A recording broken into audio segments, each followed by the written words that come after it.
Hi welcome to R channel. இன்றைக்கி பார்த்தீங்கன்னா இந்த மாதிரி வேஸ்ட்டாக இருக்கிற பேக்கை தான் ரியூஸ் பண்ண போகிறேங்க. இதில் வந்து ஹேண்டில் வந்து பிஞ்சிருச்சுங்க. இந்த பேகும் ரொம்ப ஸ்ட்ராங் கிடையாது, சீக்கிரம் பிஞ்சிரும்.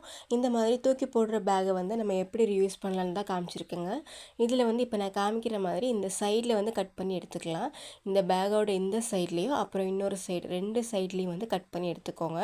இப்போ நான் இந்த ஒரு சைடு கட் பண்ணி காமிக்கிறேன், அதுக்கப்புறம் இன்னொரு சைட்லேயும் கட் பண்ணி காமிக்கிறேன். அப்படியே கரெக்டாக ஸ்ட்ரைட்டாக கட் பண்ணி எடுத்துக்கலாங்க. இப்போ ஒரு சைடு கட் பண்ணியாச்சு. இப்போ இன்னொரு சைடு அப்படியே ஸ்ட்ரைட்டாக கட் பண்ணிகிட்டே வந்துடுங்க. இப்போ இந்த ரெண்டு சைடு கட் பண்ணதுக்கப்புறம் பார்த்திங்கன்னா இந்த பேக் நமக்கு இப்படி தாங்க இருக்கும். இப்போ விரித்து காமிக்கிறேன். இப்போ வந்து பார்த்திங்கன்னா இப்படி தான் இருக்குது. அப்புறம் இந்த பேக்கில் இருக்க பார்த்தீங்களா ஹேண்டில், அதையும் நம்ம கட் பண்ணிக்கலாம். இதை ஜஸ்ட் நீங்கள் இழுத்தாலே வந்துடும். ஏன்னா வெறும் ஒரு தையல் தான் போட்டிருப்பாங்க, ரொம்ப ஈஸியாக எடுத்துடலாம். இந்த மாதிரி பேக்கெல்லாம் ஒரு 2 தடவை தாங்க யூஸ் ஆகும். அதுக்கப்புறம் பார்த்திங்கன்னா கண்டிப்பாக பிஞ்சு தான் போகும். இதுக்கு வந்து நம்ம எப்படி யூஸ் பண்ணலான்னா, இது வந்து ப்ளவுஸ் பீஸ் தான் எடுத்திருக்கேன். சாரியில் வரும் பார்த்திங்களா ப்ளவுஸ் பீஸு, அதை தான் கட் பண்ணி எடுத்திருக்கேன். அந்த மெட்டீரியலே இதுக்கு மேலே வச்சுக்கலாங்க. இந்த பேக்கோட அளவுக்கு தகுந்த மாதிரி அந்த பீஸை கட் பண்ணிக்கோங்க. எக்ஸ்ட்ராவே கட் பண்ணி எடுத்துக்கோங்க. இப்போ நான் காமிக்கிறேன் பாருங்கள். இந்த மாதிரி அந்த பீஸுக்கு மேலே இந்த பேக்கை வச்சுட்டு இப்போ இதை கட் பண்ணி எடுத்து காமிக்கிறேன். இப்போ இந்த அளவு கட் பண்ணி எடுத்துக்கலாங்க. இந்த பேக்கை விட எக்ஸ்ட்ராவாக ஒரு 2 இன்ச் அதிகமாக இருக்க மாதிரி கட் பண்ணி எடுத்துக்கோங்க. இப்போ நான் காமிக்கிற மாதிரி இந்த சைடில் வந்து ஒரு 1/2 இன்ச்சுக்கு அதை அப்படியே மடித்து ஒரு தையல் கொடுத்துர்லாங்க. அதே மாதிரி இந்த ஓரமும் ஒரு 1/2 இன்ச் ஃபோல்டு பண்ணி அப்படியே ஒரு ஸ்டிச் கொடுத்துர்லாங்க. இதே மாதிரி 4 சைட்லேயுமே அப்படியே ஸ்டிச் பண்ணி எடுத்துக்கோங்க. அந்த பேகுக்கு மேலே இருக்க இந்த பீஸை வந்து 4 ஓரமும் அப்படியே மடித்து தைச்சி எடுத்துடலாங்க. அதே மாதிரி ஹேண்டில் பார்த்திங்கன்னா எடுத்துக்கலாம். அதுக்கு தகுந்த மாதிரி சின்ன பீஸாக கட் பண்ணி எடுத்துக்கோங்க. இப்போ நான் காமிக்கிற மாதிரி இது 2 பீஸாக கட் பண்ணி எடுத்துக்கலாம். நடுவில் இந்த ஹேண்டிலை வச்சு இந்த ஓரமும் அந்த ஓரமும் ஃபோல்டு பண்ணி எகைன் ஒரு ஃபோல்டு பண்ணி ஸ்ட்ரைட்டாக ஓரமாக ஸ்டிச் பண்ணி எடுத்துக்கலாங்க. இதே மாதிரி தான் இன்னொரு பீஸையும் ஸ்டிச் பண்ணி எடுத்துக்கணும். இப்போ ஃபஸ்ட்டு நான் சொன்ன மாதிரி அந்த பேகுக்கு மேலே இந்த ப்ளவுஸ் பீஸை வச்சு ஓரம் அடித்து அப்படியே தைச்சி காமிக்கிறேன். ஃபஸ்ட்டு இங்கே மேலே வந்து ஒரு 1/4 இன்ச்சுக்கு மடிச்சுக்கோங்க. இந்த மாதிரி மடித்ததுக்கப்புறம் இந்த ஓரத்துலேருந்து அப்படியே தைச்சி எடுத்துக்கலாம். இப்போ நான் ஃபஸ்ட்டு காமிக்கிறேன் பாருங்கள். அப்படியே ஈஸியாக ஸ்டிச் பண்ணிடலாங்க. நீங்கள் இப்போ தான் நம்ம சேனலை ஃபஸ்ட் டைம் பார்க்குறீங்கன்னா போய் செக் பண்ணி பாருங்கள். நிறைய வேஸ்ட் திங்ஸை எப்படி ரியூஸ் பண்ணலான்னு தான் போட்டிருப்பேன். மோஸ்ட்டாக நம்ம வீட்டில் இருக்கிற பழைய துணிகளை வச்சு நம்ம எப்படி ரியூஸ் பண்ணலான்னு தான் போட்டிருப்பேன். நிறைய டோர் மேட்ஸ் போட்டிருப்பேன், ஹேண்ட்பேக்ஸ் போட்டிருப்பேன். போய் செக் பண்ணி பாருங்கள், உங்களுக்கு கண்டிப்பாக பயனுள்ளதாக இருக்குங்க.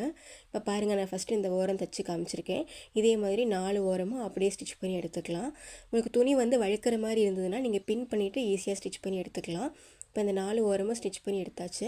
இப்போ இதுக்கப்புறம் இப்படி தான் நமக்கு இருக்குங்க. அப்புறம் இந்த பேக் பார்த்திங்கன்னா ரொம்ப ஈஸியாக ஸ்டிச் பண்ணிடலாங்க. நம்ம நார்மலாக தைக்கிற பேக்கை விட இது ரொம்ப ஈஸியாகவும் இருக்கும், பார்க்க யூனிக்காகவும் இருக்கும், ஸ்டைலாகவும் இருக்குங்க. இப்போ பாருங்கள், இது ஃபுல்லாக ஸ்டிச் பண்ணி எடுத்தாச்சு. இதுக்கப்புறம் நம்ம ஹேண்டில் எப்படி ஸ்டிச் பண்ணலான்னு காமிக்கிறேங்க. நான் ஏற்கனவே சொன்ன மாதிரி இந்த ஓரம் ஒரு மடிப்பு மடிச்சுக்கோங்க. அதே மாதிரி இன்னொரு சைடும் மடிச்சுட்டு எகைன் ஒரு ஃபோல்டு பண்ணி ஸ்ட்ரைட்டாக ஓரங்களில் அப்படியே தைச்சி எடுத்துடலாம். இதே மாதிரி 2 ஹேண்டிலையும் ஸ்டிச் பண்ணி எடுத்துடலாங்க. இப்போ இந்த 2 பீஸையும் ஸ்டிச் பண்ணதுக்கப்புறம் இப்போ நான் காமிக்கிறேன். இப்போ இது கூட நம்ம அட்டாச் பண்ண போகிறோம். இப்போ இந்த ஓரத்துலேருந்து ஒரு 4 இன்ச் மார்க் பண்ணிக்கோங்க. அதே மாதிரி அந்த கார்னர்லேருந்து ஒரு 4 இன்ச் மார்க் பண்ணிக்கோங்க. இப்போ மார்க் பண்ணதுக்கப்புறம் இப்போ நான் ஹேண்டில் காமிக்கிற மாதிரி இப்படியே வச்சு அப்படியே அட்டாச் பண்ணுங்கள். நம்ம எப்படி மடித்து திருப்பலாம் வேண்டாம், அப்படியே வச்சு ஸ்ட்ரெயிட்டாக அந்த மார்க் பண்ணதுலேயே அப்படியே அட்டாச் பண்ணிக்கலாங்க. இப்போ நான் எப்படி அட்டாச் பண்ணணுன்னு காமிக்கிறேன் பாருங்கள். ஃபஸ்ட்டு இந்த ஒரு சைடு எடுத்துக்கோங்க. சைடு ஒரு பீஸ் எடுத்து இப்படி கிராஸாக ஒரு ஸ்டிச் கொடுத்துக்கோங்க. எகைன் இந்த பக்கம் திருப்பி இப்படி ஒரு ஸ்டிச், திரும்ப இந்த மாதிரி கிராஸாக ஒரு ஸ்டிச் கொடுத்துக்கலாங்க. ரொம்ப ஈஸியாக நம்ம ஹேண்டில் அட்டாச் பண்ணிக்கலாம். இப்போ ஒரு சைடு இப்படி நல்லா ஒரு ஸ்டிச் பண்ணதுக்கப்புறம் முடிக்கும் போது நல்லா டபுள் ஸ்டிச் போட்டு முடிச்சுக்கோங்க. நல்லா ஸ்ட்ராங்காக ஸ்டிச் பண்ணி எடுத்துக்கோங்க. இப்போ நம்ம ஹேண்டில் அட்டாச் பண்ணியாச்சுங்க. இப்போ பார்த்திங்கன்னா அந்த ஸ்டிச்சஸ்லாம் வெளியே தெரியும் பார்த்திங்களா, அது தெரியாமல் இருக்கிறதுக்காக இந்த மாதிரி நான் பார்டர் பீஸ் தான் எடுத்திருக்கேன். இது வந்து நம்ம ப்ளவுஸில் இருக்கும் பார்த்திங்களா, லேஸ் பீஸு வேஸ்ட்டாக பழைய சாரியில் பழைய ட்ரெஸ்ஸில் இருந்ததுன்னா அந்த லேஸ் எல்லாம் எடுத்து வச்சுக்கோங்க. இப்போ நமக்கு யூஸ் ஆகும். இப்போ அந்த மாதிரி லேஸ் தான் நான் எடுத்திருக்கேன். இதுக்கு தகுந்த அளவு கட் பண்ணி எடுத்துக்கலாங்க. இப்போ நான் காமிக்கிற மாதிரி இது ஈவனாக கட் பண்ணி நமக்கு 2 சைடில் நம்ம அட்டாச் பண்ண போகிறோம். அதனால இது டபுளாக ஃபோல்டு கட் பண்ணி எடுத்திருக்கேன். இப்போ இதை கட் பண்ணதுக்கப்புறம் காமிக்கிற பாருங்கள், ஈஸியாக அட்டாச் பண்ணிக்கலாம். ஜஸ்ட்டு ஸ்டார்டிங்கில் கொஞ்சமாக மடிச்சுக்கோங்க. ஒரு 1/4 இன்ச் கொஞ்சமாக மடிச்சுட்டு இதை அப்படியே அதுக்கு மேலே வச்சுட்டு இந்த 4 சைட்லேயுமே 4 கார்னர்லேயுமே அப்படியே ஸ்டிச் பண்ணி எடுத்துக்கலாம். இந்த மாதிரி லேஸ் வச்சு அட்டாச் பண்ணால் பார்க்க யூனிக்காக இருக்குங்க. நம்ம அந்த ஸ்டிச்சஸ்லாம் வெளியே தெரியாது, இன்னும் நீட்டாக இருக்கும். அதுக்காக தான் எப்போவும் ஒரே மாதிரி நம்ம பேக் ஸ்டிச் பண்ணலாமல் இந்த மாதிரி டிஃப்ரெண்ட்டாக பண்ணலாம், பார்க்க அழகாகவும் இருக்கும் பார்த்திங்களா. இந்த மாதிரி 4 ஓரமும் அப்படியே ஸ்டிச் பண்ணிக்கலாம்.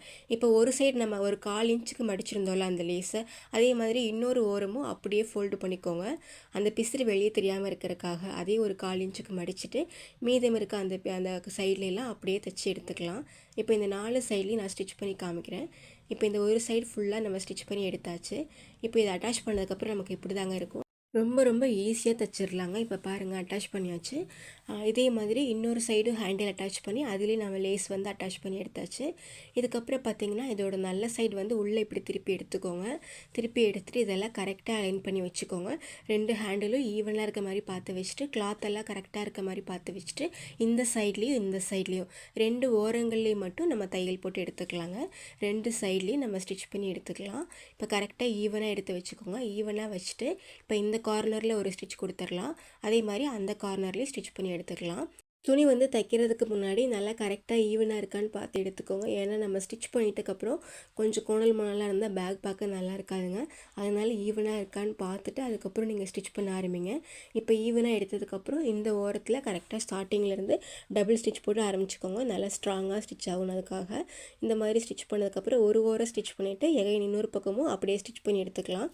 இப்போ நம்ம 2 கார்னர்லேயும் ஸ்டிச் பண்ணியாச்சுங்க. இப்போ இந்த 2 ஓரமும் ஸ்டிச் பண்ணதுக்கப்புறம் கீழே அந்த ஃபோல்டபுள் சைடு இருக்கும் பார்த்தீங்களா, அதில் வந்து நான் காமிக்கிற அளவு இருக்க மாதிரி, அதாவது 2.5 இன்ச் இருக்கிற மாதிரி இப்படி பாக்ஸ் ஷேப்பில் இந்த ஓரம் 2.5 இன்ச், அதே மாதிரி இந்த சைடில் 2.5 இன்ச் இருக்கிற மாதிரி மார்க் பண்ணிக்கோங்க. இதே மாதிரி இந்த பக்கம் நம்ம மார்க் பண்ண மாதிரியே சேம் இன்னொரு சைடு இருக்குது பார்த்தீங்களா, இன்னொரு கார்னர்லேயும் அதே மாதிரி பாக்ஸ் ஷேப்பில் மார்க் பண்ணிக்கோங்க. இப்போ இந்த 2 சைடும் மார்க் பண்ணதுக்கப்புறம் அதை கட் பண்ணி எடுத்துக்கலாங்க. இப்போ நான் காமிக்கிற மாதிரியே கட் பண்ணி எடுத்துக்கோங்க. இப்போ இந்த 2 சைடு கட் பண்ணதுக்கப்புறம் இப்போ நான் காமிக்கிற மாதிரி இந்த கிளாத்தோடு சேர்த்து இப்படி விரித்து எடுத்துக்கோங்க. இந்த மாதிரி ஸ்ட்ரெயிட்டாக எடுத்துகிட்டு அப்படியே ஸ்டிச் பண்ணுறதாங்க. ரொம்ப ரொம்ப ஈஸி. இதில் நான் நல்ல பொறுமையாக டீட்டெயிலாக மெதுவாக காமிச்சிருக்கேன். யார் வேணால் ஈஸியாக தைக்கலாங்க. இப்போ இது கரெக்டாக எடுத்து விட்டுட்டு ஸ்ட்ரெயிட்டாக அப்படியே ஸ்டிச் பண்ணி எடுத்துக்கலாங்க. நல்லா ஸ்ட்ராங்காக டபுள் ஸ்டிச் போட்டு எடுத்துக்கலாங்க. இந்த ஓரம் ஸ்டிச் பண்ணி எடுத்தாச்சு. அதே மாதிரி சேம் இன்னொரு சைடும் இப்போ நான் காமிக்கிற மாதிரி அப்படியே ஸ்ட்ரெயிட்டாக விரித்து விட்டு அப்படியே ஸ்ட்ரெயிட்டாக ஒரு தையல் போட்டுடலாம். அவ்வளோதான். ரொம்ப ஈஸியாக நம்ம பேக் தைக்கலாங்க. ரொம்ப ரொம்ப ஈஸி. இந்த மாதிரி தூக்கி போடுற பேக் கூட நம்ம யூஸ்ஃபுல்லாக மாற்ற முடியுங்க. இப்போ நம்ம இதில் கிளாத் அட்டாச் பண்ணியிருக்கனால அவ்வளோ சீக்கிரம் இந்த பேக் வந்து நம்ம பிரிஞ்சு போகாது, கிளியவும் கிளியாது. நம்மளே ஸ்டிச் பண்ணியிருக்கனால அவ்வளோ சீக்கிரம் கிளியாது. நல்லா ஸ்ட்ராங்காக டபுள் ஸ்டிச் போட்டிருக்கோம் இல்லைங்களா.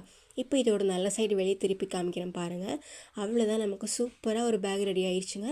ரொம்ப நீட்டாக இருக்குது பார்த்தீங்களா, அழகாக இருக்குது பார்த்தீங்களா. நம்மளே எப்படி சூப்பராக டிசைன் பண்ணி எடுத்திருக்கோம். வெறும் லேஸ் மட்டும்தான் அட்டாச் பண்ணியிருக்கோம். ரொம்ப லென்த்தாக இருக்குது பாருங்கள். நமக்கு வேணுங்கிற திங்ஸ் எல்லாம் இதில் ஸ்டோர் பண்ணி வச்சுக்கலாம். இப்போ நம்ம எங்கேயாவது ஷாப்பிங் போவோம், இந்த பேக் எடுத்துகிட்டு போய்க்கலாம். உங்களுக்கு இந்த வீடியோ பயனுள்ளதாக இருக்கும் நம்புகிறேன். உங்களுக்கு இந்த வீடியோ பயனுள்ளதாக இருந்துச்சுன்னா நீங்களும் கண்டிப்பாக வீட்டில் ட்ரை பண்ணி பாருங்கள். ட்ரை பண்ணி பார்த்துட்டு எனக்கு கமெண்ட்டில் சொல்லுங்கள். உங்களுக்கு இந்த வீடியோ பிடிச்சிருந்தால் லைக் பண்ணுங்கள். உங்கள் ஃப்ரெண்ட்ஸ் அண்ட் ஃபேமிலிக்கு நம்ம சேனலை ஷேர் பண்ணுங்கள். அப்புறம் மறக்காமல் சப்ஸ்கிரைப் பண்ணுங்கள். நீங்கள் சப்ஸ்கிரைப் பண்ணால் தான் அதுக்கப்புறம் போடுற புது புது வீடியோஸ்லாம் உங்களுக்கு நோட்டிஃபிகேஷனில் வரும். நீங்கள் உடனே செக் பண்ணி பார்க்கலாம். வீடியோ பார்த்ததுக்கு நன்றி.